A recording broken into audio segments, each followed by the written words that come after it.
په یوه ځنګل کې یوه خطرناکه چوړیل اوسیږي. دا ډیره خطرناکه وي او په ځنګل کې ولاړه وي. یا خورې تا ته پته شته په دې ځنګل کې یوه خطرناکه چوړیل راوتلې ده. ما ته زما خاوند ویلو پرون په هغه لار باندې راتلم، په هغه لار کې یوه غټه چوړیل راوتې وه.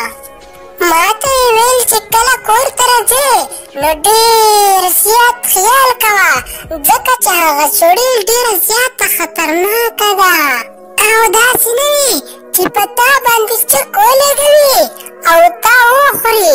هغه دومره خطرناکه چوړیل ده چې خلک به په کورونو کې هم پرې نږدي. یې خورې دا څه وایې؟ تا خو زه ډېره زیات ویرولم.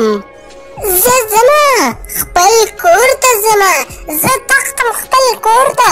هغه چوړیل دومره خطرناکه ده نو ما به وخوري. زه خو د چوړیل څخه هم ډېره زیاته یریږم، نو زه باید لاړه شم خپل کور ته. ته چې هر څه کوې زه درنه لاړم.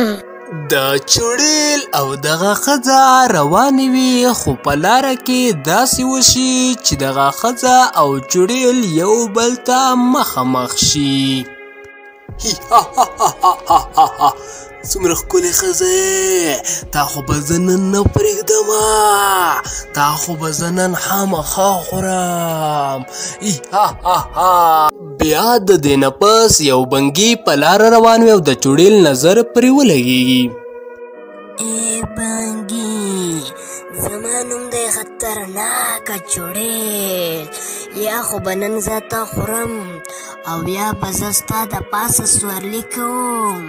ما خو ستا نه مخکې د ښځه خوړله، خو اوس تا خورم. په دغه وخت کې هغه چوړیل راولګي او هغه بنګي په یوه غټه پنجره کې بند کړي. هغه چوړیل ډېره زیاته خطرناکه وي. ګرانو دوستانو، دغه وه زموږ نننی ویډیو.